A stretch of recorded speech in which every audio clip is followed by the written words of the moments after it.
तो ये video class 10 सामाजिक विज्ञान की सबसे ज़्यादा महत्वपूर्ण वीडियो होने वाली है, क्योंकि आज से हम आप सभी लोगों के लिए सामाजिक विज्ञान की प्रिपरेशन भी स्टार्ट कर रहे हैं, क्योंकि अब बहुत ही ज़्यादा समय निकल चुका है और आप सभी का सिलेबस भी आ चुका है। तो मैं सोच रहा हूँ सामाजिक विज्ञान, हिंदी और साइंस की प्रिपरेशन अब रेगुलर बेसिस पर कराई जाए, जिससे कि आपकी तैयारी एकदम फ्लो में बहुत ही अच्छी तरीके से होती रहे। ठीक है, तो देखो स्टूडेंट्स, आज की इस वीडियो में हम लोग देखने वाले हैं आपके इतिहास के 2-2 नंबर वाले मोस्ट इंपॉर्टेंट क्वेश्चन, जो कि एग्जाम के लिए सबसे ज्यादा महत्वपूर्ण है। ठीक है, आप सभी को शायद पता होगा कि जो आपकी इतिहास है उसमें टोटल 3 चैप्टर पढ़ने हैं। कितने? टोटल 3 चैप्टर पढ़ने हैं। और आप सभी को ये भी पता होगा कि कौन कौन से चैप्टर पढ़ने हैं। अगर आपको ये नहीं पता तो भाई जान लो, हमें यूरोप में राष्ट्रवाद का उदय पढ़ना है, और इसके बाद हमें भारत में राष्ट्रवाद पढ़ना है। इसके बाद तीसरे नंबर पर हमें पढ़ना है भूमंडलीकृत विश्व का बनना। तो देखो ये 3 चैप्टर अगर आप पढ़ोगे तो इन तीनों चैप्टर से आपको 3 बहुविकल्पी नहीं 3 अति लघुत्तरीय प्रश्नोत्तर को देखने को मिलेंगे एग्जाम में,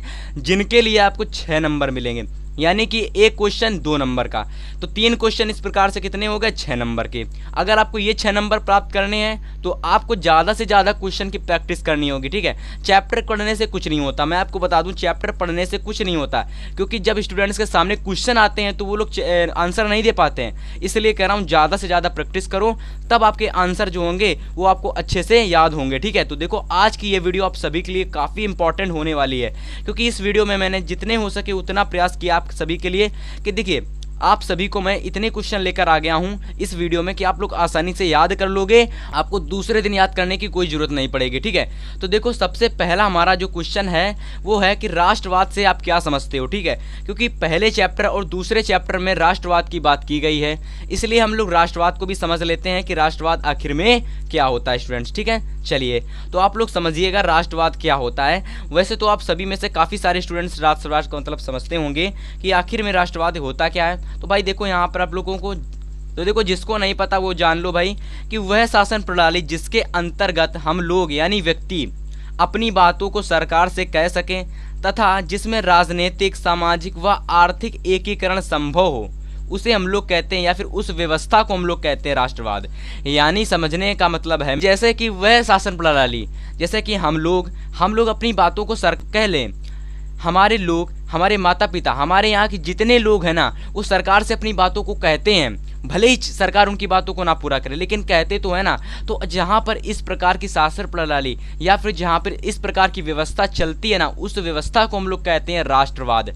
आई होप क्वेश्चन आप सभी को समझ में आया होगा और आंसर भी आप सभी को समझ में आया होगा। ठीक है, चलिए इसका आंसर अगर आपको समझ में आया है तो इसका स्क्रीनशॉट ले लो, फिर मैं आपको सेकंड क्वेश्चन बता देता हूं। ठीक है, ये देखिए काफ़ी इंपॉर्टेंट क्वेश्चन है, 2 नंबर में क्वेश्चन पूछा जाने वाला है, और देखो दूसरा क्वेश्चन भी आपसे 2 नंबर का ही पूछा जाएगा। ठीक है, अब देखो आप सभी कह रहे होगे कि एक लाइन का आंसर 2 नंबर में, तो देखो एक लाइन का है लेकिन इसका सन याद रखना काफ़ी ज़्यादा डिफिकल्ट होता है, क्योंकि आप सभी के सामने एक सन याद करने को नहीं आएगा, बहुत सारे सन वाले प्रश्न आते हैं। इसलिए क्या होता है स्टूडेंट्स को कि सन वाले प्रश्न भूल जाते हैं, इसलिए ये प्रश्न एक लाइन के केवल आते हैं। ठीक है, तो देखो कह रहा है कि इटली का एकीकरण कब पूर्ण हुआ, तो आपको बताना है कि इटली का जो एकीकरण था वो कब पूरा हुआ था। ठीक है, तो देखो इसका आंसर है 20 सितंबर 1870 ईस्वी को। देखो क्वेश्चन को समझना, इस प्रकार के क्वेश्चन को आपको ज्यादा लंबा चौड़ा नहीं लिख के आना है, जितना है उतना लिखो, उतने में 2 नंबर मिल जाएंगे। यानी कि पूछा गया है कि इटली का एकीकरण कब पूर्ण हुआ, आपको बता देना 20 सितंबर 1870 ईस्वी को खत्म।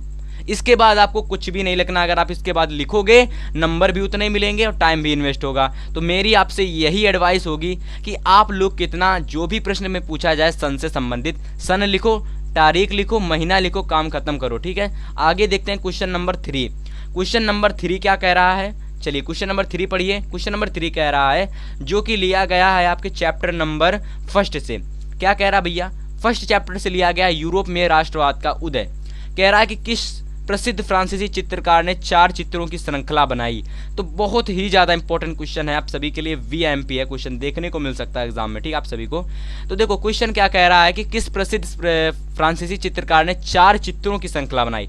याद रखना फ्रेडरिक सारियू का नाम, इंपॉर्टेंट है ये प्रश्न। ठीक है, फ्रेडरिक सारियू हर एक साल इस प्रकार के प्रश्न में आते हैं और हर साल ये प्रश्न पूछा भी जाता है कि किस प्रसिद्ध फ्रांसीसी चित्रकार ने 4 चित्रों की श्रृंखला बनाई। तो आंसर है फ्रेडरिक सारियो ने वर्ष 1848 ईस्वी में 4 चित्रों की श्रृंखला बनाई थी। बात समझ में आई आप सभी को। इसके बाद देखें क्वेश्चन नंबर 5। क्वेश्चन नंबर 5 क्या कह रहा है? क्वेश्चन नंबर 5 थोड़ा सा बड़ा है लेकिन आपको मैं समझा दूंगा, ठीक है।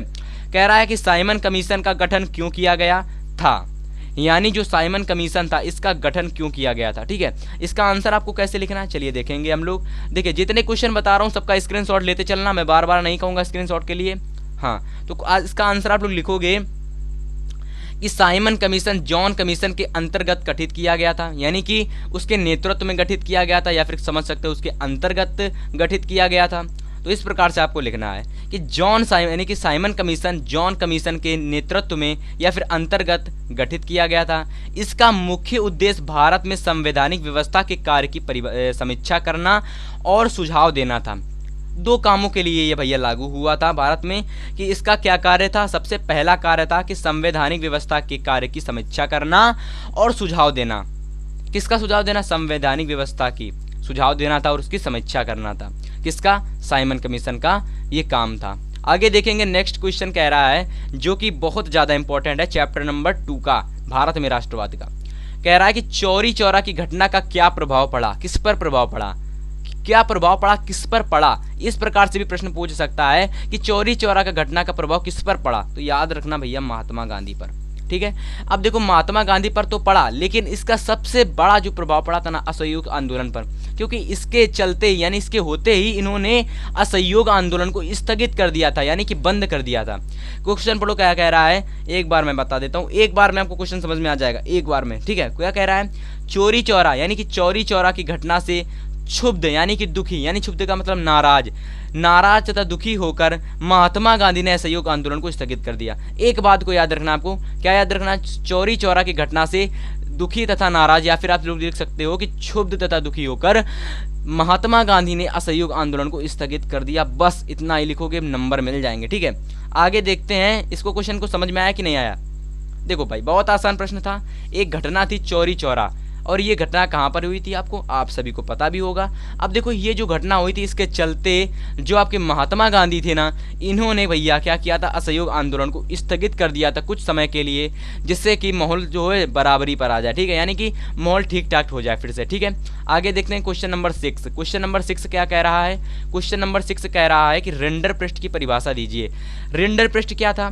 तो रेंडर पृष्ठ एक प्रकार का मवेशी रोग था। क्या था? मवेशी रोग, जो कि किसमें हुआ था? यह हुआ था भैया आपके अफ्रीका के पशुओं में, लेकिन यहाँ पर मैंने नहीं लिखा, यहाँ पर आपको सीधा आंसर देना इसकी परिभाषा। यह पशुओं में होने वाला एक भयानक संक्रामक रोग है। यह रोग जीवाणुओं से पनपता है, जिसे हम लोग रेंडर पृष्ठ कहते हैं या फिर मवेशी रोग भी कहते हैं। देखो ये जो रोग हुआ था ना अफ्रीका में फैला था। कहाँ पर भैया? अफ्रीका। अब मैंने अफ्रीका नहीं लिखा क्योंकि इसमें पूछा ही नहीं गया था, इसमें पूछा गया था परिभाषा दीजिए, तो मैं जा रहा उसको क्यों डिफाइन करूं। जितना पूछा जा रहा उतना लिखो, उतने के नंबर मिलेंगे। ज़्यादा लिखोगे फिर भी नंबर मिलेंगे, लेकिन उतने ही मिलेंगे, ज़्यादा नहीं मिलेंगे।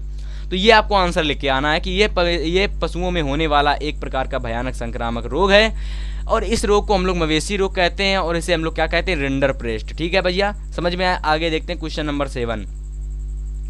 क्वेश्चन नंबर 7 है कि प्रथम विश्व युद्ध में किस प्रकार के हथियारों का प्रयोग किया गया था। इंपॉर्टेंट क्वेश्चन है भैया। देखो प्रथम विश्व युद्ध से संबंधित या फिर युद्धों से संबंधित जितने भी प्रश्न हैं उनमें से एक प्रश्न आपके एग्जाम में 100% आना तय है।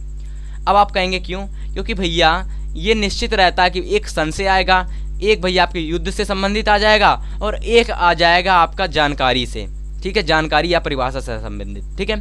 तो देखो उसी प्रकार से मैं प्रश्न लिख के लाया हूँ। मैं युद्धों वाले भी प्रश्न लिखा हूँ, सन वाले भी प्रश्न लिखा हूँ, और जैसे कि रेंडर पृष्ठ वगैरह, चौरी चौरा, ऐसे भी प्रश्न लिखा हूँ, जिससे कि आपका पूरा का पूरा कॉन्सेप्ट क्लियर होता रहे, ठीक है। तो देखो इसका आंसर आप लोग लिखोगे कि प्रथम विश्व युद्ध पहली बार, यानी कि प्रथम विश्व युद्ध में पहली बार आधुनिक हथियारों का प्रयोग किया गया था, जिसमें मशीनी गन, टैंक, हवाई जहाज, रासायनिक हथियार आदि शामिल थे। अब आप सभी को शायद पता होगा कि मशीनी गन का मतलब क्या होता है, टैंक का मतलब क्या होता है, हवाई जहाज का मतलब क्या होता है। यहाँ हवाई जहाज से मतलब है कि जो लड़ाकू विमान होते हैं उनका मतलब है यहाँ पर, और टैंक का मतलब है जो आर्मी वाले टैंक चलाते हैं ना, कुछ इस प्रकार का जो टैंक होता है, इस प्रकार का टैंक, इस प्रकार से जिसमें आगे बंदूक टाइप की लगी होती, तो उस प्रकार के टैंक का प्रयोग किया गया था सबसे पहली बार। कहाँ में? विश्व युद्ध में प्रयोग किया गया था, प्रथम विश्व युद्ध में। समझ में आया? तो आगे हम लोग देखते हैं क्वेश्चन नंबर 8। क्वेश्चन नंबर 8 क्या कह रहा है? क्वेश्चन नंबर 8 दो तरीके से पूछा जा सकता है आपसे एग्जाम में। जर्मनी का एकीकरण कब और कैसे हुआ, यानी कि जर्मनी का जो एकीकरण था ना वो कब और कैसे हुआ, कैसे हुआ और कब हुआ, सन बताना है और क्या क्या हुआ तब वो बताना है। इसके बाद आपको लिखना है, इसी प्रश्न को दूसरे टाइप से आपसे पूछ सकता है एग्जाम में कि जर्मनी के एकीकरण में सबसे महत्वपूर्ण योगदान किसका था, जर्मनी का सम्राट कौन बना। प्रश्न समझ में आया? नहीं आया ना? तो देखो, जर्मनी का एकीकरण कब हुआ, सबसे महत्वपूर्ण योगदान इसमें किसका था, जिसने सबसे ज्यादा इसमें कार्य किया हो उसको हम लोग कहते हैं महत्वपूर्ण योगदान। इसके बाद पूछा गया जर्मनी का सम्राट सबसे पहले किसे घोषित किया गया। देखो, 2 से 3 बातों को पूछा गया इसमें और नंबर मिलेंगे 2, क्योंकि इंपॉर्टेंट प्रश्न है तो मैं आपको लेकर आया हूँ। ठीक है, और मैंने आपसे बताया ना इस युद्ध से संबंधित एक प्रश्न आएगा, पहला और दूसरा प्रश्न, ये 7वां और 8वां प्रश्न इंपॉर्टेंट है, इसे तैयार कर लेना। ठीक है, चलिए इसका आंसर देखो। सबसे पहले आप लोग कहा गया था कि जर्मनी का एकीकरण कब और कैसे हुआ था और इसमें सबसे महत्वपूर्ण योगदान किसका था, और पूछा गया था और सम्राट कौन बना था। ठीक है, तो देखो 1848 ईस्वी में जर्मन संप्रदाय के विभिन्न क्षेत्रों को मिलाकर निर्वाचित संसद द्वारा नियंत्रित राष्ट्र राज्य बनाने का प्रयास किया गया था। और जब प्रसा ने राष्ट्रीय एकीकृत आंदोलन का नेतृत्व किया उस समय प्रसा का मुख्यमंत्री कौन था, तो मुख्यमंत्री था ऑटो वॉन बिस्मार्क। कौन था भैया? Otto von Bismarck. इसके बाद देखो आप लोग लिखोगे जिसे इस पूरी प्रक्रिया का जनक माना जाता है। सबसे महत्वपूर्ण योगदान किसका था? ऑटो वॉन बिस्मार्क का था। ठीक है, इसे इस पूरी प्रक्रिया का जनक माना जाता है। और एक और बात आपसे पूछी गई थी इसी में कि इसका सम्राट कौन बना, तो जो इसका सम्राट घोषित किया गया था वो था विलियम प्रथम। कौन था? विलियम प्रथम। याद रखना, इंपॉर्टेंट है विलियम प्रथम का नाम, कि विलियम प्रथम को प्रसा का जर्मनी का सम्राट घोषित किया गया था। प्रसा का नहीं, जर्मनी का सम्राट घोषित किया गया था। ठीक है, सबसे पहले तो विलियम प्रथम को जर्मनी का सम्राट सबसे पहले घोषित किया गया था। आपसे 1 नंबर में बहुविकल्पी में ये प्रश्न पूछा जा सकता है, तो याद कर लेना इसे। ठीक है, आगे देखते हैं। एक और युद्ध से संबंधित प्रश्न है कि फ्रांसीसी क्रांति के 2 परिणामों को बताइए।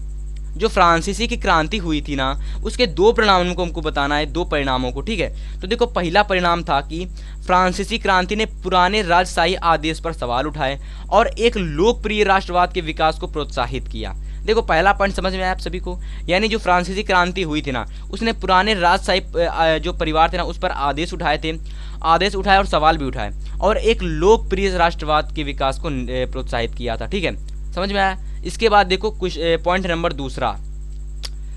दूसरा क्या है, इसी प्रकार से इसी से संबंधित कुछ है फ्रांसीसी क्रांति से, कि फ्रांसीसी क्रांति ने वहां की भूमि यानी फ्रांस की भूमि, फ्रांस की भूमि तथा वहां के नागरिकों के बीच, यानी भूमि और नागरिकों के बीच, किसके? भूमि और नागरिकों, यहाँ जो वहाँ के लोग रहते थे ना, नागरिक जो भी वहाँ के लोग रहते थे उनके बीच नए फ्रांसीसी ध्वज जैसा विचार दिया, यानी कि एक नए झंडे जैसा विचार दिया।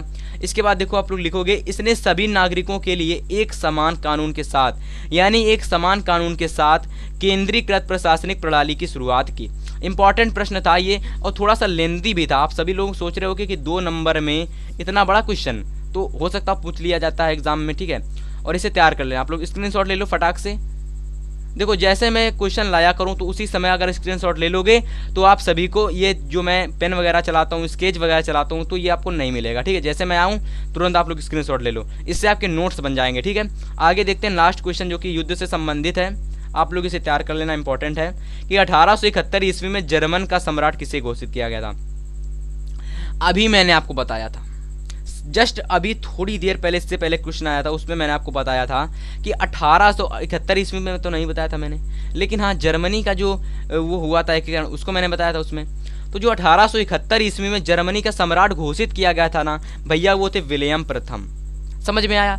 तो इस प्रकार से स्टूडेंट्स इस वीडियो में मैंने आप सभी को अपनी तरफ से 10 क्वेश्चन बताए हैं। ठीक है, अपनी तरफ से कहने का मतलब है आप लोगों के कमेंट्स तो आ रहे थे लेकिन उतने अच्छा रिस्पांस नहीं मिल रहा था, लेकिन मैंने सोचा भाई एग्ज़ाम नीर आ रहे हैं, यानी एग्ज़ाम नज़दीक में आ रहे हैं तो तैयारी होनी चाहिए बच्चों की, हमारे जो भाई बहन हैं, ठीक है, उनकी तैयारी होनी चाहिए। तो इसलिए मैं लाया हूँ आप सभी के लिए इंपॉर्टेंट क्वेश्चन। अगर आप सभी को ये जो सीरीज़ है ना रेगुलर बेसिस पर चाहिए तो आप लोग ज़्यादा से ज़्यादा अपने फ्रेंड्स के साथ आप लोग इस वीडियो को शेयर करना।